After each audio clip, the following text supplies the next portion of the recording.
kila mtu alijitolea game ya juzi na akapeana 100% yake yote nyangeza kupatiana.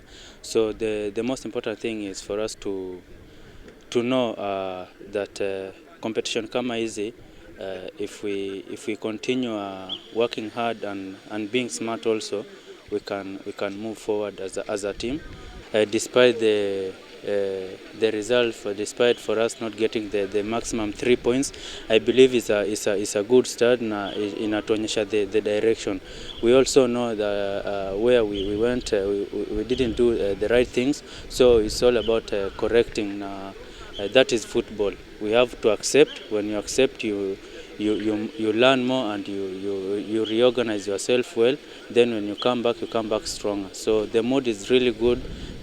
We are focused on the next game. For the young lads, when you walipata debut akina Kinyanjui with a goal, Kelly with the debut yesterday, is a stepping stone. So they should not get comfortable. They should be humble.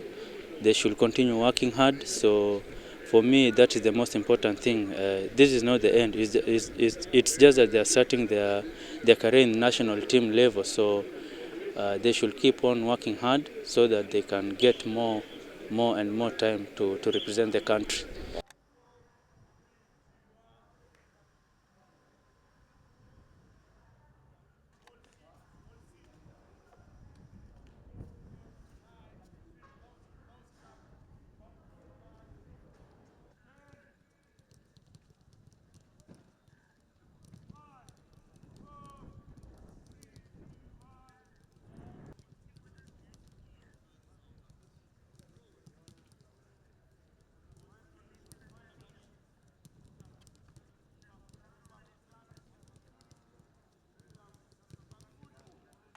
First of all, I think it's a good performance. It's a good performance for some reasons that we know that where we are coming from. Yeah, we are just a quickly assembled side, where we have so many players, chasing their first debut, first international debut, and more so, the period that we had to know we have to bring these players together, do a selection, from a huge lot of 40 up to 24.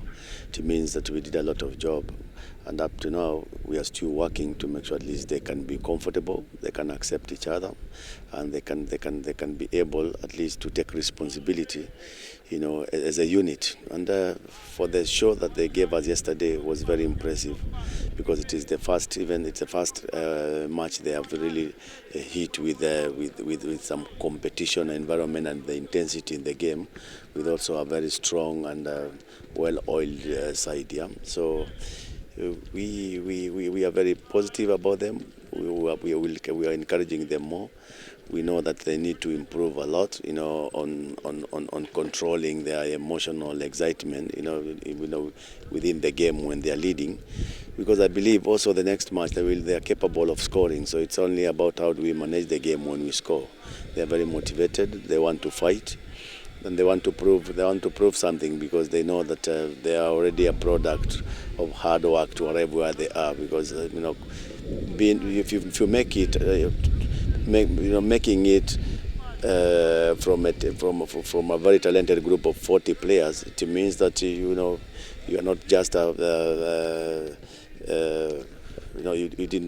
you never only got an opportunity to be there, but you worked for it, and you proved that you are able, and you convinced all of us that at least you deserve to be given an opportunity.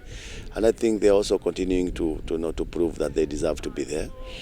And we have to give them the lot of support to make sure that they achieve, what they desire to. There is no special consideration, yes, but we selected 24 players. That means we also included those players that you have mentioned. And what is important for us, if you select 24 players, then it is always nice to have them, around the team and build the depth of the team. Excuse me. Sometimes some players, are very, very crucial, even mentally and psychologically, in terms of motivating the others, even when they are not on the pitch. But for the case yesterday, we lacked 4 players who are also very key, and that also destabilizes for sure the depth of the team, especially when you are more on a defensive strategy because you feel that you have something to protect. So it is not easy for us to accept that when they are not there, things are normal. No. We selected 24 players, and when they are there, they also add a lot of value.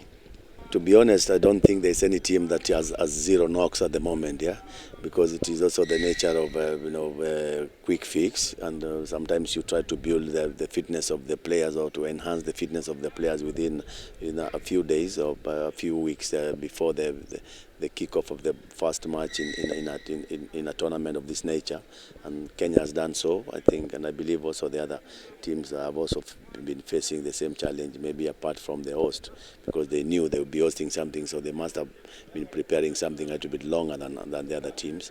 But we also have a muscle challenge that I need to confirm with the doctors. But at the moment, I'm really not in a position to give the complete update of who and who is not, feeling well, because I have all the players here, so I know there are players that we need to go slow on them because of their recovery situation and some knocks, but it is not some serious injuries that might keep the players aside.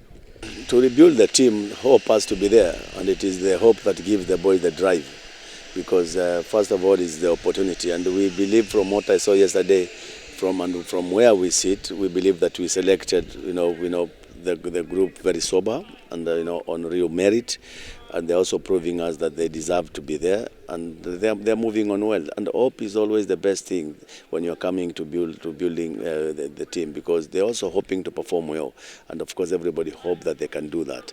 So we are pretty aware that the expectation is always there. We are in the process of building, and if you look at what is ahead of us, we even need to be much more hopeful in preparing the players, and also the players also need also to be more hopeful that they can also deliver in this.